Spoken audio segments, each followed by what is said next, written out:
Hi, I'm Erin Schoenfelder-Gonzalez.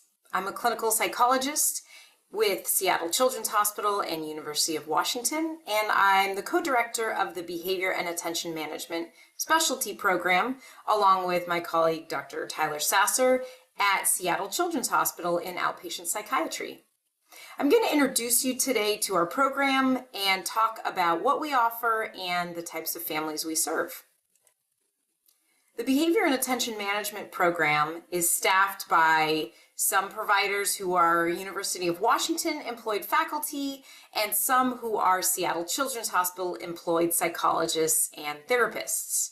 So in addition to our psychologists, we have Dr. Doug Russell, who is our psychiatrist lead and works in our Pearl Diagnostic Evaluation Clinic, and Dr. Julia Matson, who's a developmental pediatrician.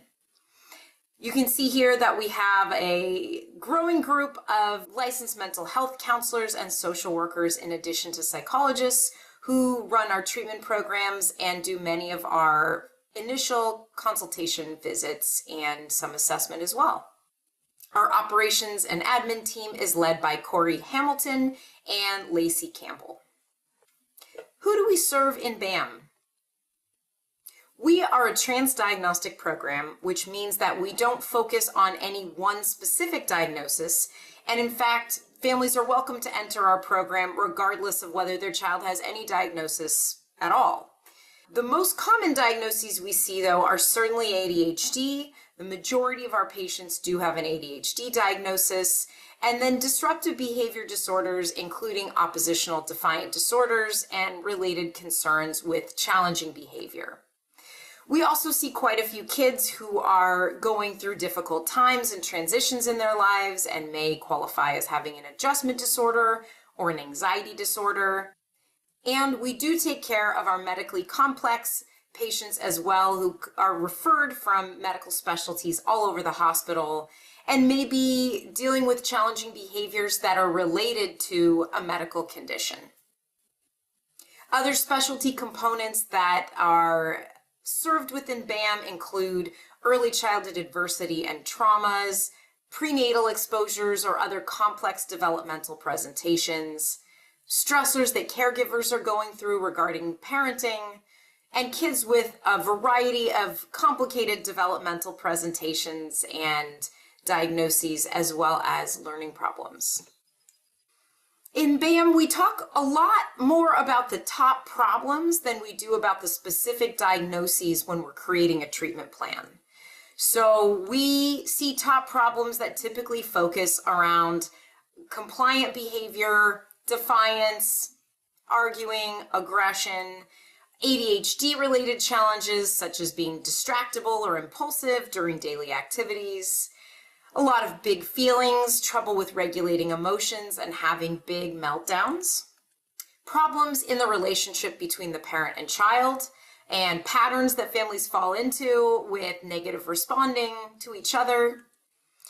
And we certainly serve families of kids with aggressive behavior all the way up to pretty challenging to manage aggression.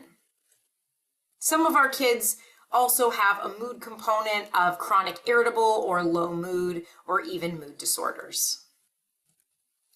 That may lead you to ask, who do we not serve in the BAM clinic? And you may know that Seattle Children's Hospital has its own autism center. So typically, patients coming in with a primary diagnosis of autism are going to begin their care there in the autism center. And that's still where we would send patients who need a treatment plan that's primarily focused on autism, including communication, social difficulties, sensory and repetitive behavior concerns.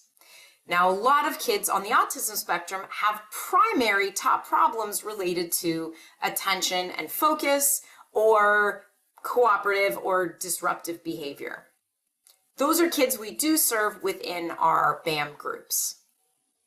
For children with intellectual disability or developmental functioning that is significantly outside of the typical range, we do send those families also to the Autism Center where they have the biobehavioral program and other services to meet those needs. Now, there are many kids who have complex behavioral health needs or psychiatric needs where BAM may be one component of their care in addition to more individualized services for that other presenting concern. So we don't treat childhood trauma directly, although we do work with many families who are dealing with behaviors that result from a complex trauma history. We also see a lot of kids who are referred into the anxiety programming at Seattle Children's, but also have that disruptive behavior component. And typically the pathway is that we would see those families in BAM to work on empowering the parents and families to manage behavior before they go and try to do anxiety treatment that is more focused on the child and doing exposures to challenging situations. We also may see developmentally complex kids who have feeding needs or speech language needs, or again, medical needs that are not managed within BAM, but we're providing care to support their behavioral functioning. The majority of families coming into BAM are referred through their primary care doctor. It is necessary to have a referral from primary care if you're a new patient to Seattle Children's Hospital. We also see a lot of patients who are internally referred by our other psychiatry providers or through a medical service. And then there's a subset of our patients who come through emergency care, especially the emergency department. Now, for most incoming families, we're going to try to serve them initially with a consultation visit. This is a 1-hour visit where we're going to clarify the top problems and try to get them set up with treatment as rapidly as possible. Now, some of the kids being referred in do need specifically a diagnostic evaluation. And so if that's clear in the referral, we'll try to send them directly to a Pearl diagnostic evaluation visit. But for many, we may get them into a consult visit more rapidly and get treatment started at the same time as we refer them to a diagnostic evaluation, just so that they're not delaying care until after that eval is complete. We do also provide medication management services within Pearl, and typically those are not for kids who are brand new to medication. Those are typically visits where a child has trialed several different medications and is still struggling or hasn't tolerated their medications well. And that's usually a 2-appointment series to give specialist input on the medication, with the goal of transferring care back to their primary care physician or their other provider in the community for ongoing medication management.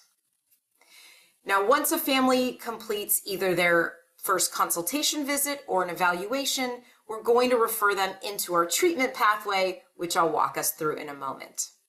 There are some situations where patients referred from emergency services will skip over the evaluation and consultation and go straight into a high acuity treatment program that's part of our stepped care model.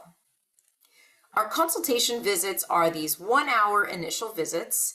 And you can see on the agenda here, we're getting some history and intake information, but we're focusing on clarifying the top problems and orienting them to our clinical programming and getting them ready to start their treatment program. So if a patient comes into a consult visit, the outcomes are potentially no referral if it's determined that some self-guided resources like our Fast Behavior Basics video class may be appropriate. We're happy to see them again should their needs change. More typically, we're going to refer them on from the consult visit either to a full diagnostic evaluation or medication evaluation, or one of our treatment programs, either the classes, which are fast access, one of our behavioral treatments, or a high acuity intensive treatment program for aggressive behavior. There are also cases where we might refer to a different specialty clinic or different resources in the community after our consultation visit. Nearly all of our treatment programming within BAM is based on parent behavior management training, which is the frontline evidence-based therapy for challenging behavior and ADHD in children. The idea here is that instead of a specialist spending an hour a week with a child trying to give them skills, we are equipping the parents in that expert coach role. So then the child is getting many hours a week of intervention in all their real world settings, at home, on the soccer field, at school. So they're getting impactful support when they need it in real time. We find that this works much better than expecting kids to transfer skills from a therapy appointment into their real lives.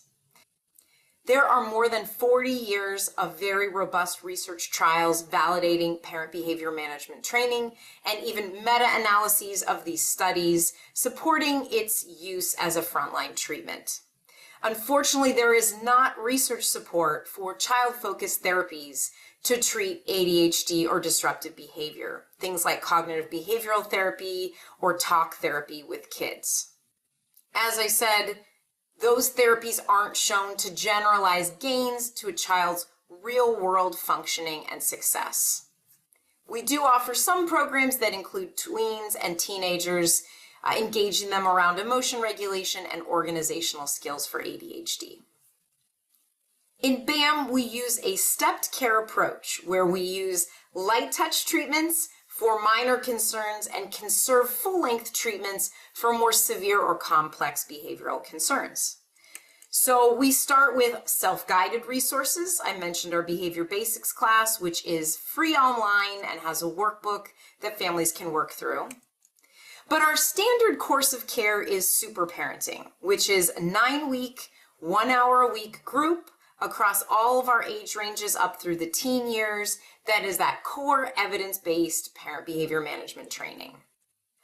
Parents who complete Super Parenting can add on 6 additional sessions with the Empowered Parenting program, which is focused on caregiver self-regulation during big emotional moments with your child. And that's 6 one-hour groups, again, focused on creating that crisis plan for how to stay regulated when your child is not regulated. Our next level of parent training is 12 weeks of a 90-minute group plus individual 30-minute sessions every other week. And Parenting with Purpose includes the same core parent training skills as Super Parenting, plus a lot of that content from Empowered Parenting on self-regulation. And it moves at a pace that's more moderate for families who may need extra time to personalize or apply the skills for their unique situation. Typically, these families have more aggressive and defiant behaviors going on or more difficulty implementing the skills. Our Fast Access Crisis program is called Disruptive Behavior Crisis Clinic, and those are families referred typically from an emergency setting straight into 4 90-minute sessions of that curriculum that's parent training combined with parent self-regulation. We also help with case management after completing DBCC, and often those families are referred into Parenting with Purpose or sometimes Super Parenting as a next step. Our high acuity treatment programs start with Foundations, where we're going to be working 3 hours a week with one-on-one skills training and peer support, and that is often connected to our intensive caregiver program, which is 6.5 hours a week, combination of small group skills training, wellness, parent wellness training, peer support partners, and one-on-one skills training for our most complex kids with severe aggressive behavior. There's several alternate steps that families can take through our pathways. One would be for kids with a challenging early childhood history of foster care placement, kinship caregiving, or other adverse early childhood experiences. This is 6 weeks of a group. This is 6 weeks of parent training in a group with a lens for early childhood adversity and understanding the ways that trauma in early childhood impact kids' behavior. We also have a school-focused program, Parent-School Partnership Consultation, where our families come for 4 weeks of group focused on setting up a daily report card in the classroom and working collaboratively with your teacher to support your child's behavior in class. And the STAND program, which is for teenagers with ADHD, which is an evidence-based treatment focused on organization, planning, and other related skills. That includes both a teen and a parent group that happen simultaneously. We also have live classes. ADHD First Steps is perfect for families to understand the science behind ADHD and educational rights and evidence-based treatments. And then Sleep Success is focused on optimizing behaviors around sleep and common sleep problems, including sleep hygiene and strategies for helping kids get in bed and stay in bed and follow a consistent bedtime routine. And these classes each meet 3 times, and they're not insurance billed, so families can do these classes immediately without being an established patient with BAM. Just to demonstrate how much BAM has grown in the past few years, prior to the pandemic, we were leading all of our groups in person, and just taking super parenting as one example, we were serving around 60 families a year live with super parenting in 2019. We then had a pretty disrupted year where everything had to be placed on hold while we pivoted to a virtual implementation model. But as you can see, we grew rapidly after that, especially after we were founded as a specialty program and started CVs so that people could get into treatment more quickly. And we are now up to serving over 700 families a year only in the Super Parenting Child program. This slide just gives you an overview of the content from Super Parenting. Again, this comes from many decades of parent training research where we're focusing on a strong foundational relationship with special time, we're giving positive feedback, and then we're disengaging from disruptive and button-pushing behaviors and working on parent self-regulation. We also teach strategies for effective instructions and using rewards and consequences. And we have a session that's focused on school-based supports and interventions. We do collect standardized measurements for families before, sometimes during, and then at the end of their treatment with us. And you can see these are some of the outcomes from our 2022 super parenting data of around 300 kids, where we saw their hyperactive, inattentive, and oppositional behavior symptoms significantly decrease from before to after group. And we also saw their functional impairment, so the real world problems caused by their behavior, improved substantially by the time those 9 weeks of group were finished. If you're looking to help educate your parents on disruptive behavior and ADHD, here's some great free resources. We have our short Fast Behavior Basics video class. It has 11 videos that are all under 5 minutes, along with a workbook. And that's core content that really mirrors a lot of super parenting. We also have a bunch of parent educational videos that you can find if you go on our patient and family resource page under ADHD and disruptive behavior. And if you are wanting to learn more about leading these types of groups yourselves, here's a short video demonstrating some of the group leader skills we use to help our sessions be effective and inclusive for our families. So how do you refer a patient to BAM? If you are outside of Seattle Children's, and this is not a Seattle Children's patient, the referral does have to come from their primary care provider. And if you go on the Seattle Children's landing page, you'll see resources to make an electronic referral called a NARF. When you are completing that, you would specify outpatient psychiatry, and then if you write in BAM, we'll know what you're talking about. And feel free to give a little more detail. Maybe you just want a consult visit to find out about treatments versus a diagnostic or medication evaluation. Or you could even be more specific and say parent training, and those families will typically come into a consult visit first. If you're already practicing within the Seattle Children's system, you can place an ambulatory referral through Epic to outpatient psychiatry. If you write BAM consultation visit, that will typically get your patient to the right place. Or if you are a psychiatry provider, you can refer directly into the super parenting program, and we don't do an initial consult visit. If you're not sure if super parenting is the right place for your patient, do refer for that consult visit so we can make sure that we get them to the right place. So thanks for taking the time to learn about BAM, and we look forward to working with you and your patients.